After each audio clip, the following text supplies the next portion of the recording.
Bismillahirrahmanirrahim. Assalamualaikum warahmatullahi wabarakatuh. Kembali lagi bertemu dengan Bapak di pelajaran BPKN, di mana pada materi hari ini akan membahas tentang bab 3. Kita melanjutkan dari pertemuan yang sudah yang telah di-share di Sekolahan ID ya. Oke, baik, kita lanjutkan saja.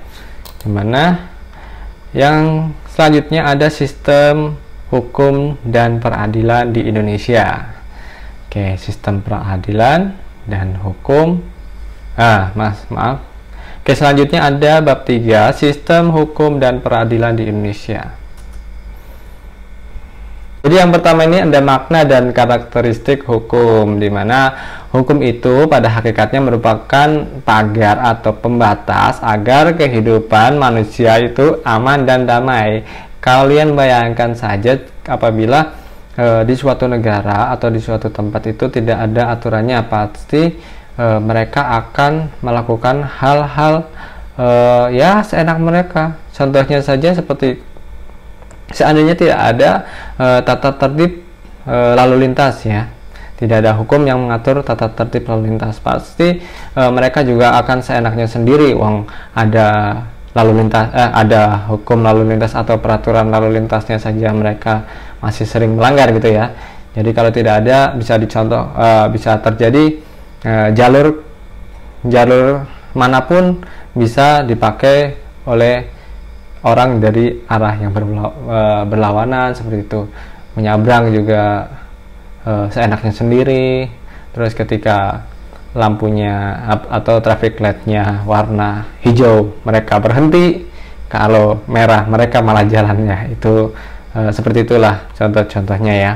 Baik, hukum itu juga merupakan aturan tata tertib dan kaidah hidup, dimana akan tetapi sampai saat ini belum ada kesepakatan yang pasti tentang rumusan hukum tersebut. Karena dalam merumuskan hukum tidak mudah, hukum itu juga meliputi banyak segi. Jadi tidak mungkin satu pengertian tidak untuk mencakup semua aspek tersebut ya. Van Apeldoorn menyatakan bahwa definisi tentang hukum adalah sangat sulit untuk dibuat karena tidak mungkin untuk mengadakan sesuai kenyataannya. Akan tetapi meskipun sulit merumuskan definisi dari hukum, mempunyai beberapa unsur diantaranya. Yang pertama itu sama tadi, mengatur tingkah laku manusia dalam pergaulan masyarakat. Tidak boleh semena-mena sendiri, tetap ada aturannya ya. Yang kedua ada peraturan dibuat dan ditetapkan oleh badan resmi yang berwajib, yaitu pemerintah tentunya. Yang ketiga, peraturan itu bersifat memaksa. Jadi harus ketika ada suatu peraturan ya kita harus menaatinya. Kalau tidak ya pasti ada sanksi terhadap pelanggar atau peraturan tersebut dengan tegas. Seperti itu. Adapun karakteristik dari hukum ini adanya perintah dan larangan. Jadi hukum ini karakteristiknya memerintah manusianya atau memerintah masyarakat dan melarang masyarakat. Perintah atau larangan tersebut juga harus dipatuhi oleh semua orang atau setiap orang karena sifatnya tadi memaksa ya. Oke, lanjut lagi.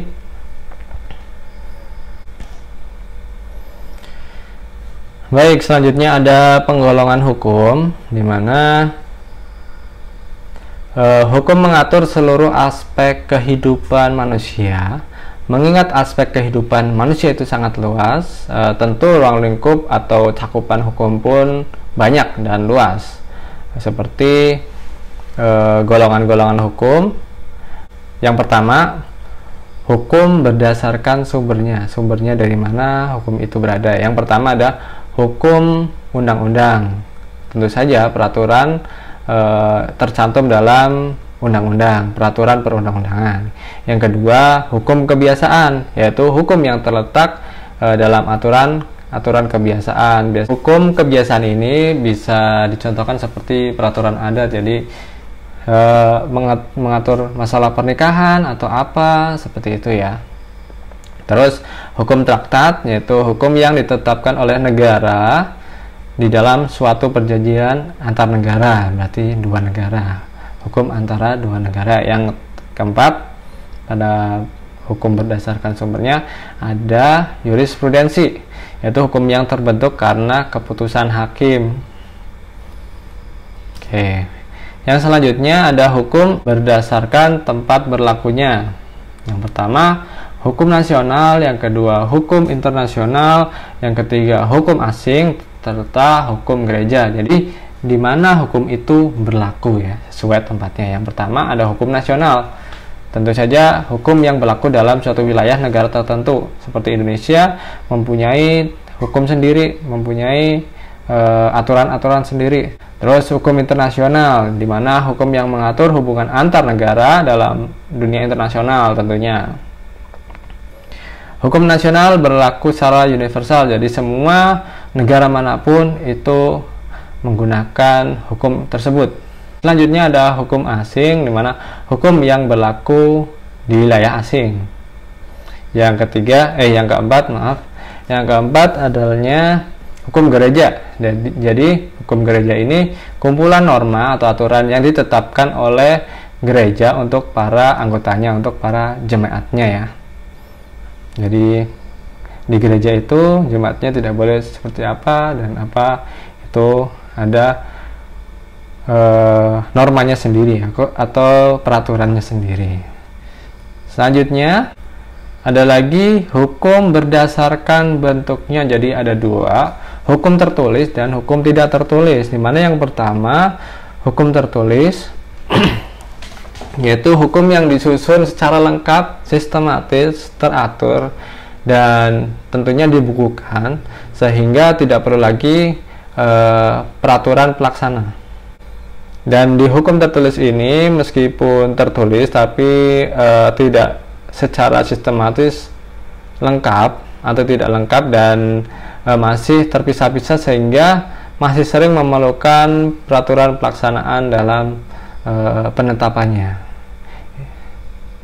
Selanjutnya hukum tidak tertulis, di mana hukum yang hidup dan diyakini oleh warga masyarakat serta dipatuhi dan tidak dibentuk menurut prosedur formal, tapi lahir dan tumbuh di kalangan masyarakat itu sendiri. Selanjutnya ada hukum berdasarkan waktu berlakunya.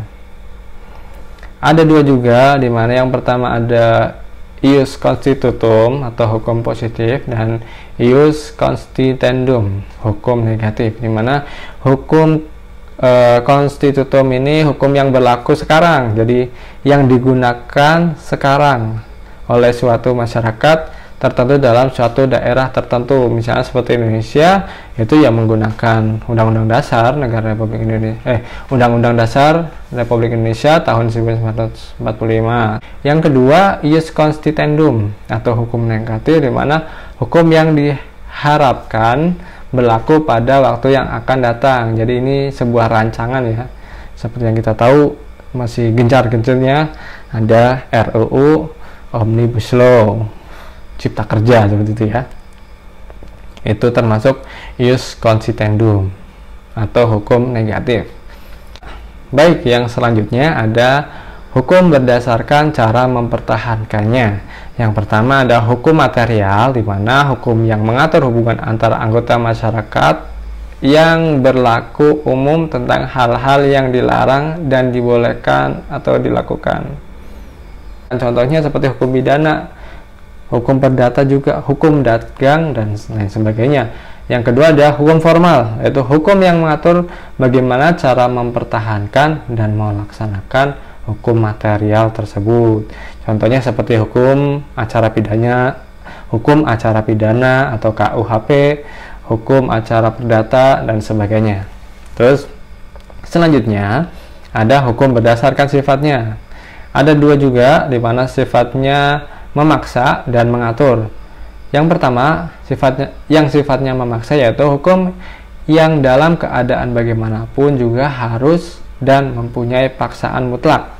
Yang kedua ada hukum yang mengatur, yaitu hukum yang apabila dapat dikesampingkan apabila pihak-pihak yang bersangkutan telah membuat peraturan sendiri dalam suatu perjanjian. Jadi adanya perjanjian dulu nih. Yang selanjutnya, hukum berdasarkan wujudnya ada objektif dan subjektif. Hukum objektif ini hukum yang mengatur antara dua orang atau lebih yang berlaku secara umum. Dengan kata lain, hukum dalam suatu negara yang berlaku umum dan tidak mengenai orang atau golongan tertentu. Yang kedua ada hukum subjektif, yaitu hukum yang timbul dari hukum objektif dan berlaku terhadap seseorang atau lebih. Yang terakhir ada hukum berdasarkan isinya, ada dua juga, yaitu hukum publik dan hukum privat atau sipil.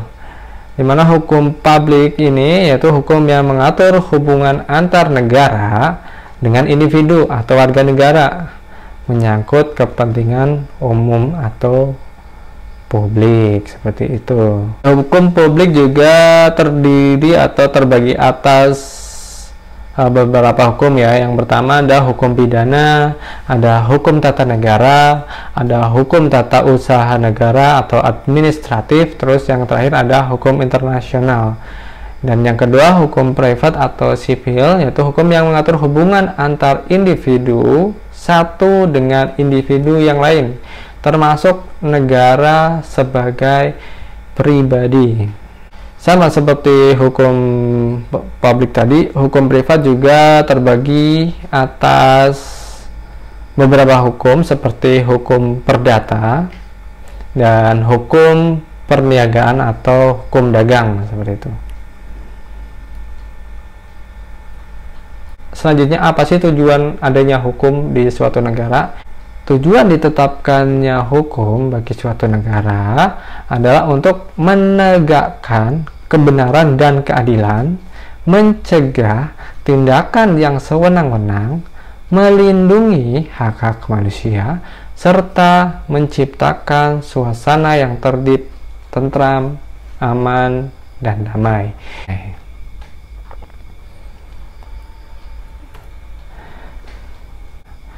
Baik, selanjutnya ada tata hukum di Indonesia. Jadi tata hukum suatu negara mencerminkan kondisi objektif dari suatu negara yang bersangkutan, sehingga tata hukum suatu negara berbeda dengan negara lain. Seperti yang tadi Bapak bilang, tidak mungkin Indonesia menggunakan hukum dari negara Malaysia, Singapura, dan lain-lain. Mereka juga punya tata hukum sendiri, tidak mungkin menggunakan tata hukum atau hukum dari Indonesia, seperti itu. Tata hukum ini bertujuan untuk mempertahankan, memelihara, dan melaksanakan tertib hukum bagi masyarakat dan melaksanakan tertib hukum bagi masyarakat suatu negara sehingga dapat dicapai ketertiban di negara tersebut. Tata hukum di Indonesia merupakan keseluruhan peraturan hukum yang diciptakan oleh negara dan berlaku bagi seluruh masyarakat Indonesia yang berpedoman pada undang-undang.